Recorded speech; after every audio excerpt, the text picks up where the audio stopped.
everyone who's talking to us. It's the reason why we are trending. Asanteni sana. Please keep the conversation going. Yeah. We will try and move it along. And once again, we apologize for the tennis. The tennis was an aberration. The NBA, we do it a little bit, and we will never agree with Sammy on 90% of NBA. He owes me 1,000 bob, by the way. He owes you lunch for 1,000 bob. He said Philadelphia would beat. Who are they playing? Miami. No, they're playing Boston. Thank Boston. you. Yes. You lost the bet. He owes us 1,000 bob for lunch. Like our fries for after the show should be on him. Yes. Yeah, but he conveniently forgets. Anyway, guys, so let's talk about this. So finally, Arsenal have their man. He signed yesterday 105 million, then 5 million in add-ons. Jersey 41. Young player, 24 years old.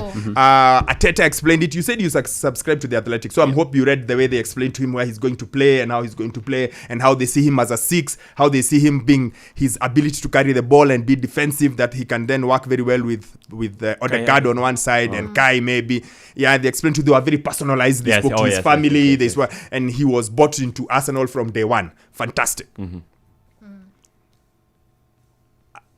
When you look at it, Chep, in totality, and you look at the way, in fact, I know where I was going to take this conversation, because we all knew he was going to join us, so he did it yesterday. Yeah. I know exactly where I was going to take this conversation. When you look at the kind of business that Arsenal have done in totality, they have signed Declan Rice, they've signed Timber, they've signed Kai Havertz. In 2023, in January, they signed Jorginho, they signed Kiviol, and they signed Trossard. And then they have extended the deals of Saliba, the deal of Reece Nelson, Bukayo Saka, Aaron Ramsdale, and Saliba. Is this it? Do they have anything else to complain, ask about? Is this everything they need?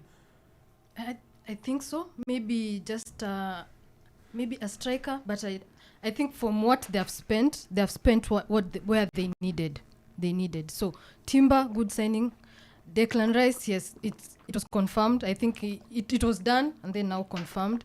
Young talent, so it's very, very good talent. So I'm looking forward to how they now play. I'm not sure if Partey is going to be in the mix as well, or they are going to manage his game so that maybe he'll play some, and then Declan Rice plays the majority of the games. So they have options. And what we said the other time, when you're going for the title in the Premier League, you need to have options, you need to have depth. And so I think Arsenal look decent. They have increased the contracts for their important players. Yep. That is Saka, that is Saliba, that is Ramsdale. Yes. So they have locked them down. Okay. So far, I think their strategy has worked. They have got what they want. So I'm looking forward to how they are going to charge.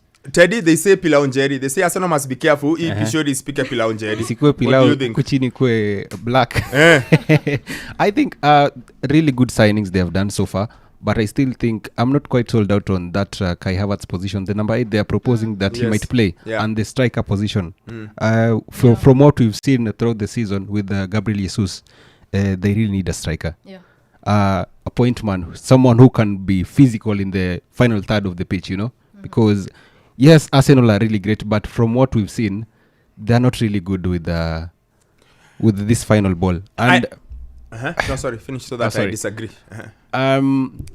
Looking at what they've done, I think they can charge for the title maybe next season. I only disagree with one thing. I don't think Arsenal necessarily need to score goals. I think Arsenal were okay scoring goals last season. I think they were fine. I think they found goals. Arsenal scored goals. Arsenal never...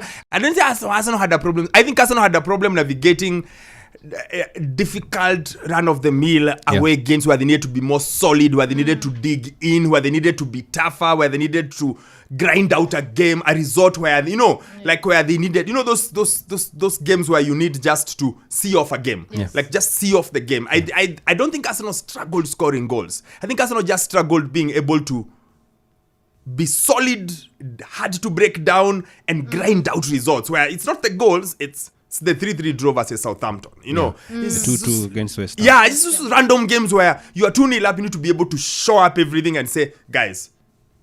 So I don't think it was really a strike, because I think they found goals one way or the other. Between Saka, Martinelli, Nketiah, Jesus, Odegaard, they found goals. Yeah. I think and ESR is coming back. But I just feel their problem was, how do you grind out results? How do you get results in games where they are tough and uncompromising? How do you do it? I think that for me is how I see it. So I'm not too worried about them scoring goals. I think it's at the back and being able to be solid. That's why I like the signing of Rice, because I think he's 24 but he's mature. Yeah. That's why everyone is asking, where does he run? Because he's a mature guy. Yeah. He's not coming there to grow, you know. And today I saw something about them. They are debating whether to sell Balogun or not, which is a very interesting thing.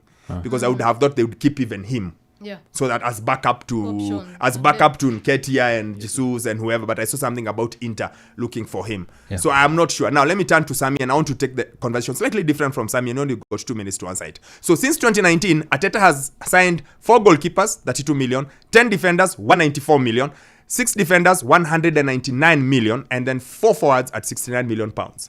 In total, he has spent 494 million pounds on new signings since 2019. The average age of the players he has signed is 24 and a half. What do you think? What does that say? Well, it says, and it affirms the thing that I had before even they brought in Declan Rice, that this is a process that is going to involve these guys growing together. And Declan Rice, he ticked all boxes of the entire thought that I had about him, because even as you had the idea that he would join Manchester City, sit on the bench, win Premier League titles, I think for him as a 24-year-old, he realized that he's in a young group of players who are motivated, that they have the hunger, and that's one thing that stood out. So for Mikel Arteta, of course, he's not that old. He has this young group of players who are ready to listen. They are guys who get within his mold. They are ready to listen to him. I guess that's what he's looking at, because maybe if they don't win this year, then they are stronger now heading into the other season. So I guess it's a process of you having young guys who are ready to listen and align to your style. Now, staying with you. Yes. There can't be any excuse next season, can they? There cannot be an excuse. What do you think? Can Arsenal explain themselves next season with, we are building, we need to get better, we need to sign? Can they, after the summer they've had? Well, if you're competing against a mean machine in Manchester City, there's always an excuse there. You have spent a gazillion amount of money. No, listen. You have gotten your signings in. Yes. So at some point, at what point do people say, well, you have everything you want? At what point does the board and, Arteta, his personality, his character, he connects with young players, he's very passionate. At what point do we say, asante sana, everything works, but now, what is the result? Okay, I'm not actually sold on these guys are going to win the Premier League, or these are the signings that win them the Premier League, because I have a bit of pushback from what you said, that they really didn't need goals, they just needed a guy who's going to marshal. Now he ticks the boxes of maturity, and he ticks the boxes of the guy who's ever present, because he's versatile and he's played in almost all seasons. But the problem is, I have questions on all those signings. This was the question. Yes. My question was, having spent, how much has he spent now? 200 and something? Yeah. Yes? That's 105 plus. Hey, that's a lot. It's 105 plus 60 something is 200 something. This year alone he may have spent close to 300. Yes? Yeah. Yes. That's why I've asked. Having spent that much money now, at what point do people say, now we want to see the results? Chep, at what point do people say, now there's no more, next season we'll build, now there's a process, we did another extra player, when? I think now there's no excuse. I think now the target, or the main target now, it's now to go off to go past that line, which meaning going for the title. So the main issue they had last season, what was the main problem? Maybe there was a conversation, maturity, yes. A bit of experience, some depth, kidogo. But now you got maturity in Jorginho. You got maturity. You have parties there. You have a combination of young players as well as older players. So it's a good mesh. You bought what you want. You wanted Rice. A lot of people wanted Rice. Rice decided ni hapa naenda Arsenal. This is my home. Yeah. We bargained. They tried to bargain here and there. They bid the biggest bid. They got their man. So when you get your big signings, and what I assume in football, when you are going for a player, you're thinking this is a player that can unlock something in my team, that can take me to another level. So you have the players that will take you to another level. So the expectations are what?